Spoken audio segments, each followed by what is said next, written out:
와룡봉추입니다. 자, 오늘 4월 7일 장마감 이후입니다. 시장이 참 어제 오늘 만만치 않습니다. 그동안 강하진 않아도 하단을 어느 정도 이렇게 제한시켜주면서 좀 지루한 행보를 보였던 우리 시장이 최근 미국 시장 급락이 이어지면서 우리 시장 역시 견뎌내지 못하고 지금 이틀 연속 급락을 보이면서 조금 힘든 하루를 보냈습니다.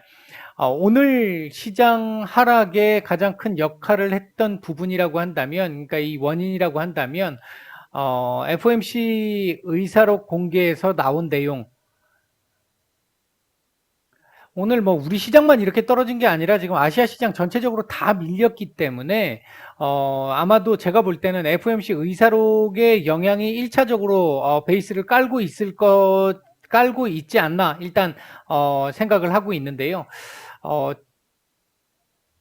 기존에 말씀드렸듯이 QT 자체의 이제 이 속도와 관련된 문제, 이 부분은 시장이 아직 뭐 알려진 정보가 없었기 때문에 시장이 아직 반영하지 못했다라고 말씀을 드렸는데, 기존에 50bp 뭐 얘기가 나올 때 5월, 6월 연속 50bp 얘기 나왔고요. 뭐 지금 최근에 나온 얘기는 5, 6, 7 모두 지금 50bp씩 올릴 수 있다, 이런 얘기들이 지금 나오고 있습니다. 시장이 지금 그 부분을 조금씩 반영하고 있는 상황인데, 5, 6, 7 뭐 다 하든 아니면 5, 6 두 번만 하든 5월 한 번만 50bp를 올리든, 중요한 건 5월부터 QT가 시작될 가능성이 굉장히 높아졌다라는 거고, 이 QT의 시작은 양적 긴축이죠. 이 양적 긴축의 시작은 지난 2017년도에 있었던 양적 긴축보다는 속도가 훨씬 더 빠릅니다. 뭐 그럴 수밖에 없습니다. 그때에 비해서 지금 연준이 갖고 있는 자산이 워낙 많이 늘어났기 때문에, 그 당시에 4조 대 4.5, 7조 뭐 이랬잖아요. 2017년 당시에. 지금 8.9조잖아요. 그러니까 빨리 줄일 수밖에 없는 건 당연합니다. 근데 일단 어쨌든 시장은 이 50bp를 계속해서 올린다라고 하는 이 컨센에다가 QT까지 더 강력하게 진행돼 하는 이 부분이 조금 더 아마 반영되지 못했던 부분을 반영하고 있는 것이 아닌가, 지금 현재 이 상황이. 일단 그렇게 보여지는데요. 사실 이 부분은 거의 지금 시장이 좀 반영을 하고 있는 상태입니다. 이 상태, 여기 지금 이 부분 얘기는 크게 뭐 당장 시장에 큰 영향을 줄 정도는 아니라고 보고, 요것과 함께 요게 같이 진행되기 때문에 얘가 이제 또 예상했던 것보다는 훨씬 더 강경한 이 공격적인 형태의 축소, 이런 형태가 나타나면서 일단 시장이 그에 대해서 이 영향을 받고 있는 그런 모습인 것으로 보여지고요. 또 한 가지는 여기에다가 아시아 증시 오늘 전체적으로 다 밀렸던 또 원인 중에 하나는 중국의 봉쇄죠. 일단 지금 중국 상해 지역 자체가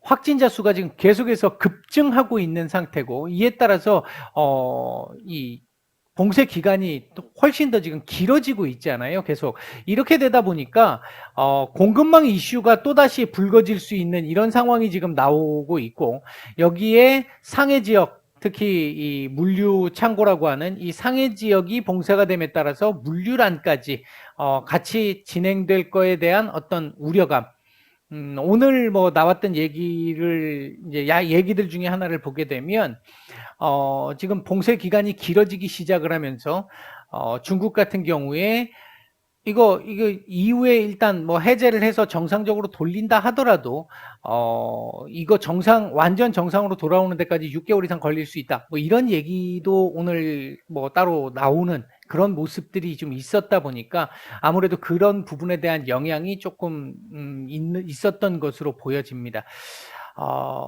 개인적으로 생각할 때는 그럼에도 불구하고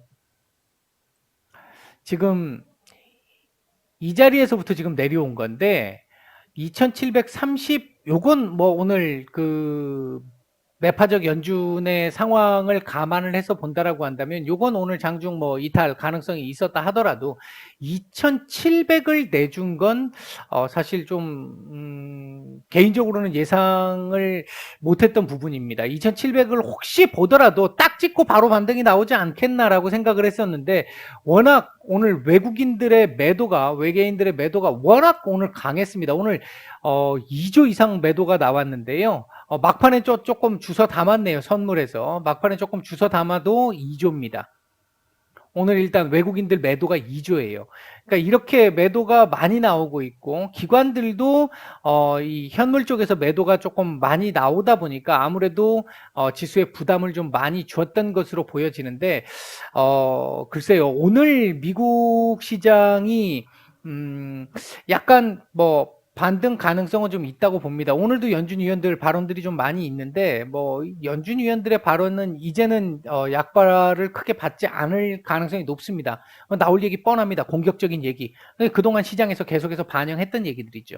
그렇다라고 본다라고 한다면 이 QT와 관련해서 얼마나 영향력을 더 주게 될지는 알 수 없습니다. 알 수 없는데, 제가 볼 때는 오늘 정도에서는 일단은 하방 경직 정도는 확보를 시켜주는 흐름을 만들어내지 않을까, 최소한 그런 정도 예상을 일단 하고 있고, 그렇게 된다면 내일 우리나라도 일단 일정 정도 다시 올리면서 2700포인트 위로 확실히 좀 안착을 시켜주는 정도의 모습 정도를 일단 기대를 해본다, 이렇게 말씀을 드리겠고요.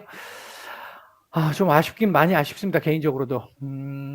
장 막판 들어와서 시장 수급은 중립 이상으로 올라섰어요. 중립 이상으로 올라섰기 때문에 아마 그 부분 반영이 되면서 선물 같은 경우가 동시효과에서 좀 끄집어 올린 게 아닌가 일단 생각이 드는데, 뭐 결국 그렇다 하더라도 지수는 오늘 동시효과에서 또 개파락하고 마감을 했죠. 좀 안타까운, 좀 아쉬운 상황입니다. 현재 상황은 아마 종목들 자체도 오늘 지금 코스닥 같은 경우에 거의 지금 1200개 가까운 기업들이 오늘 하락을 했거든요.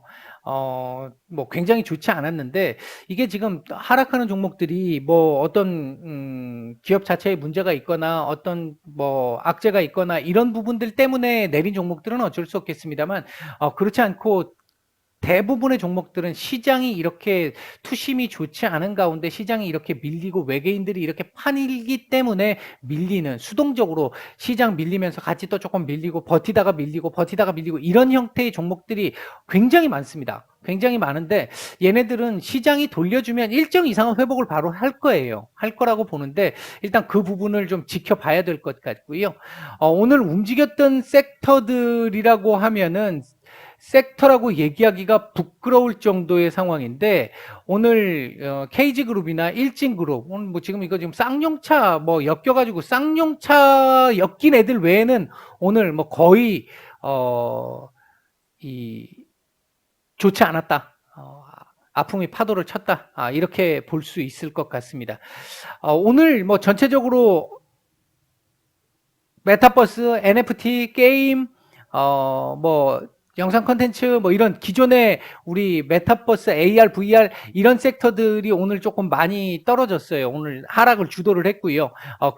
그랬기 때문에 지금 코스닥 지수가 상대적으로 조금 더 안 좋았던 모습이었었고요.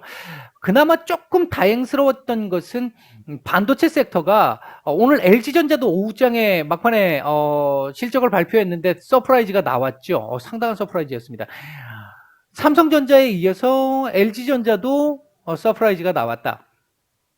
SK 하이닉스까지만 잘 받아준다라고 한다면 막판에 오늘 반도체 섹터들이 조금 뭐 오르지는 않았는데 아래 꼬리들은 조금씩 달아주는 모습들이 좀 나왔단 말이죠. 이제 그 부분들을 감안을 해서 본다라고 한다면 앞으로 뭐 수일 내로 반도체 섹터들이 조금씩 돌려주면서 시장을 좀 잡아줄 수 있는 그 흐름을 조금은 기대를 좀 해볼 수 있을 것 같기는 합니다.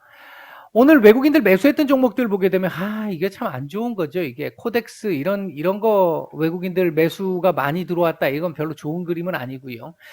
삼성전자, 삼성 SDI 뭐 이런 정도 종목들 매수가 좀 들어왔고요. 매도 상위 쪽에서는 오늘 삼성전자 매도가 엄청났죠. 삼성전자 매도가 굉장했고요. 그 다음 SK 하이닉스, HMM, LG 디스플레이, LG전자, 네이버, KB금융 이런 종목들 매도가 좀 나왔습니다. 현재 외국인들 매도, 그러니까 우리나라 주식시장에서 비중이 지금 30%대 초반, 30점, 오늘 매도한 것까지 있으면 한 30점, 한 3%, 4%이 정도밖에 안 될 것 같은데 역대급 지금 비중이 낮은 상태거든요.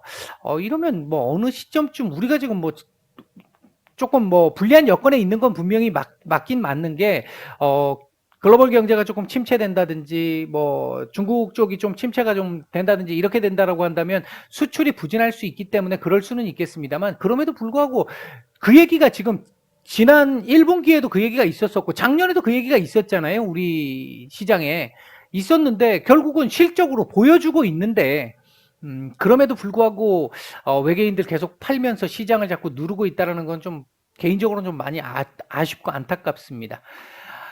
코스닥 시장 쪽에서는 오늘 외국인들 매수했던 종목들 보게 되면 셀트리온 헬스케어, JYP 엔터, 이녹스 첨단 소재, 안랩, YG 엔터, BH, PSK, ISC 뭐 이런 종목들 매수가 조금 괜찮았고요. 매도 상위 쪽에서는 에코프로비엠 매도가 좀 많았습니다. 위메이드도 매도가 좀 많이 나왔고 에코프로도 매도가 좀 많이 나왔어요. 그다음 천보, SM, CJENM, 컴투스, 오토엔, 리노공업 뭐 이런 종목들 매도가 좀 많이 나왔습니다. 근데 지금 보시면 전기차 섹터라든지 이런 섹터들 지금 차별화되고 있고 엔터 쪽도 지금 차별화가 되고 있는 뭐 이런 정도 외국인들 수급에서 차별화가 되고 있다라는 이런 부분들은 좀 한번 체크를 해볼 필요가 있을 것 같습니다. 자, 일단 오늘 뭐 시장과 관련된 얘기는 어느 정도 드릴 만큼은 드린 것 같은데 개인적으로는 글쎄요, 이게 지금 이 하락이 여기까지 일단 2670까지 열려는 있는 상태가 돼버렸죠. 일단 오늘 이렇게 만들어서 여기까지 열려는 있기는 하겠습니다만 2700에서 일단은 안착을 시켜가지고 위로 땡겨 올리는 흐름이 나와주는 게 일단 좋겠고요. 바람직하다라고 볼 수 있겠고요. 여기서 놀아주는 게 맞습니다. 여기서 놀면, 그러니까 여기서 놀아줘야 되지, 여기서 놀게 되면 불안한 부분이 계속 남아 있어요. 오늘 같은 시장에 이런 충격들이 한 번씩 더 나올 수 있습니다. 이 구간에서는. 이게 여기를 이탈시키면 여기까지 지금 봐야 되잖아요. 그 불안감까지도 더해지기 때문에 여기서 놀아야 해요. 여기서 놀기 위해서는 내일 일단 2700 위로 확실하게 딱 걸쳐 올려놓고, 그리고 나서 다음 주 이 위로 다시 한번 끄집어 올리는 이런 흐름이 나오기를 일단 기대를 해보겠습니다. 전반적인 여건은 우호적이지 못한 건 맞는데요. 글로벌 증시에 비해서 우리 증시가 그동안 작년 1년 올해 초반까지 상대적으로 훨씬 더 좋지 않았던 부분들이 있었습니다. 즉 선반영이 어느 정도 돼 있는 부분들이 좀 있었다라는 거죠. 이제 그 부분을 생각을 해본다고 한다면 상대적으로 조금 더 양호한 흐름을 보여주기를 기대를 하고 있는 거고, 그럴 가능성을 보고 있는 겁니다. 네, 오늘 말씀은 여기까지 드리고 마치겠습니다. 오늘 모두 힘든 장 고생들 많으셨고요. 내일 뵙도록 하겠습니다. 마치겠습니다.